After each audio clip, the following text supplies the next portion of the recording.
हमारे देश में ईसाई धर्म ने एक प्रोजेक्ट चलाया है, एक बिजनेस जिसका नाम है कन्वर्जन, धर्मांतरण। और इसका नाम सुनते ही आप केरला स्टोरी के बारे में सोचते हैं, पर ये उससे बिल्कुल डिफरेंट है बिकॉज ये इंडिया स्टोरी की तरह है। क्योंकि भारत के अलग अलग स्टेट में ये चल रहा है और ये लीगल है, सरकार जानती है, प्रशासन जानती है, मीडिया जानती है।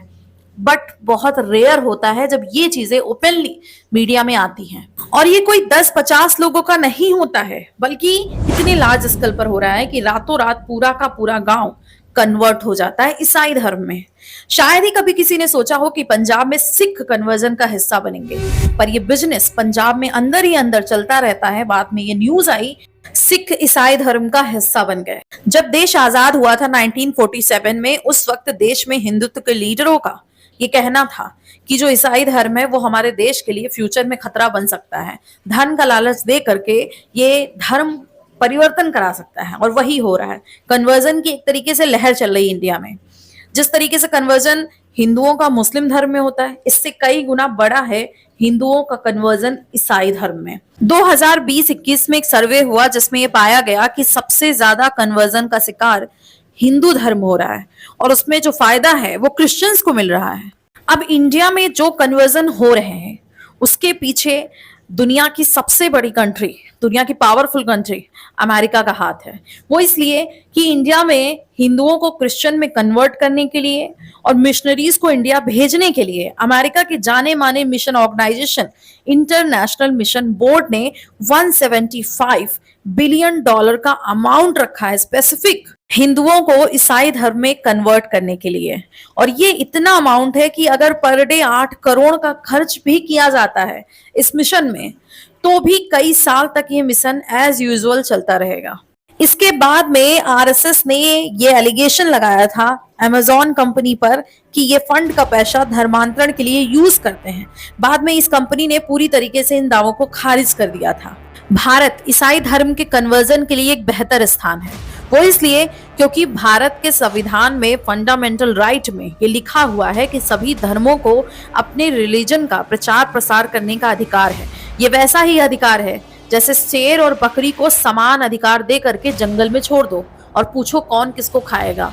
क्योंकि हिंदू धर्म में कन्वर्जन का कोई जिक्र नहीं है, उनके किसी भी वेद पुराण में कन्वर्जन का जिक्र है ही नहीं।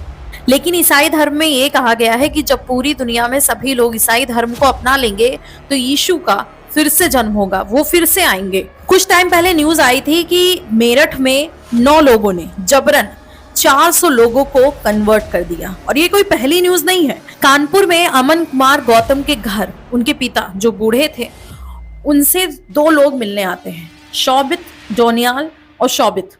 ये लोग जब आते हैं तो उनसे कहते हैं कि आप धर्म परिवर्तन कर लीजिए अपनी पूरी फैमिली के साथ। वो पहले तो मना कर देते हैं, उसके बाद में उनसे ये कहा जाता है कि आपको 50,000 रुपया दिया जाएगा, प्लस आपको एक घर लेकर दिया जाएगा, और आपकी मेडिकल ट्रीटमेंट जितनी भी होगी वो सब चर्च उठाएगी। ये सब चीजें जो होती हैं, उसके बाद में एक FIR कराई जाती है उन लोगों के अगेंस्ट में। तब ये केस बाहर आया, तब पता चला कि हो क्या रहा है। यही नहीं, अरुणाचल के गांव में रातों रात एक पर्चा आया जिसमें कहा गया कि कल रात रोशनी से पहले, यानी कि सुबह होने से पहले, अगर कन्वर्जन के लिए पूरा गांव तैयार नहीं होता है तो सबको मार दिया जाएगा। नागालैंड में जब जोशी मठ के शंकराचार्य जाते हैं तो उन्हें घुसने तक नहीं दिया जाता है, और ये कहा जाता है कि आपने भगवा वस्त्र धारण किया है इसलिए आप नागालैंड में इंटर नहीं कर सकते।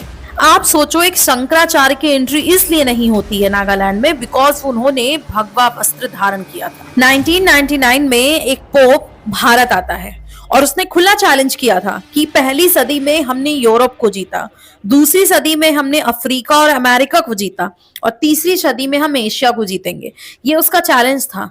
ये वैसा ही है जैसे इस वक्त इंडिया में कन्वर्जन की लहर चल रही है। सबसे पहले हमें यह जानना होगा कि हमारे शत्रु का तरीका क्या है।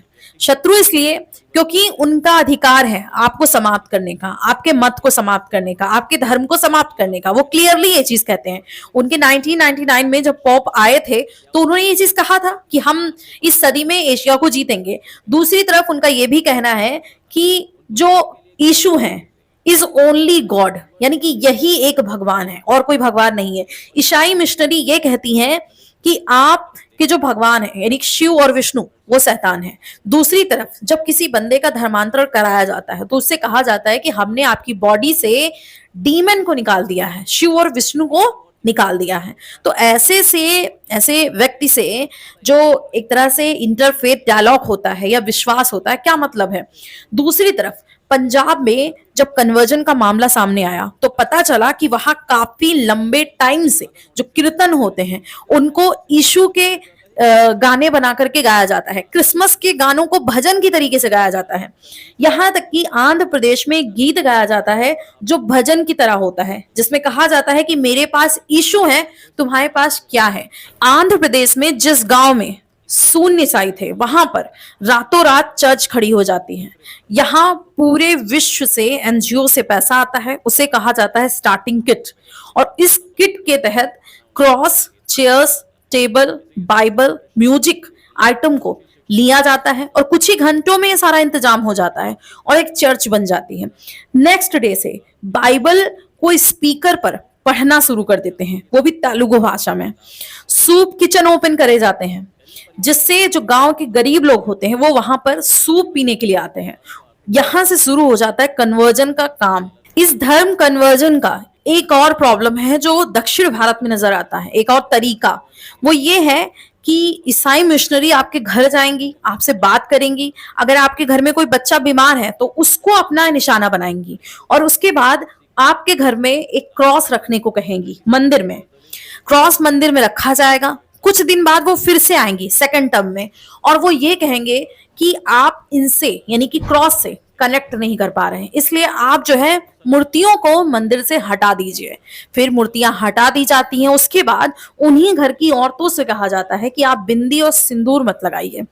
फिर वो जो है मूर्तियों का खंडन करवा देते हैं उन्हीं घर के लोगों से और उसके बाद मूर्तियों को मांस खिलवाया जाता है। इस तरीके से कन्वर्जन कराया जाता है और ये इतने डेडिकेट रहते हैं किसी व्यक्ति को, हिंदू को ईसाई बनाने के लिए कि आपको कई साल तक फॉलो कर सकते हैं। अक्सर न्यूज में या फिर हम कुछ मूवीज देखते हैं उसमें जो ईसाई धर्म होता है उसका जो एरिया है वो दक्षिण भारत और पूर्वी भारत रहा है, लेकिन अभी हाल ही में दिखाई दिया कि उत्तर भारत में पंजाब में इन्होंने एक तरह से दरार डाल दी है। दूसरी तरफ इनके बाइबल में ये क्लियर है कि मूर्ति पूजा करना शैतान की पूजा है। अब जो ईसाई नहीं है, जो मूर्ति पूजा करते हैं, उनको नर्क जाना पड़ेगा, उन्हें जलाया जाएगा, मारा जाएगा, एक तरह से प्रताड़ित किया जाएगा।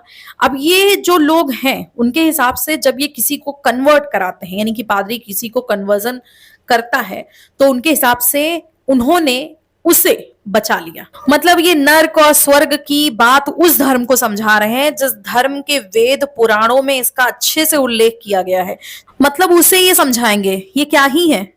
दूसरी तरफ सुप्रीम कोर्ट ने नवंबर 2022 में कहा था कि कन्वर्जन राष्ट्रीय सुरक्षा और धर्म की स्वतंत्रता के लिए खतरा बनता जा रहा है। हमारे फंडामेंटल राइट संविधान में ये क्लियर है कि आप धर्म का प्रचार प्रसार कर सकते हो, धार्मिक कार्य कर सकते हो, लेकिन अगर धर्म के प्रचार प्रसार की आड़ में जबरन धर्म परिवर्तन कर रहे हो तो वो इलीगल भी है।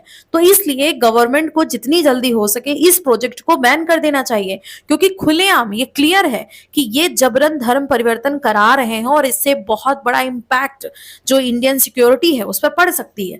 और ऐसे प्रोजेक्ट का कोई मतलब ही नहीं बनता देश में, जो आई ही इसीलिए है ताकि हिंदुओं का कन्वर्जन ईसाई धर्म में करा सके।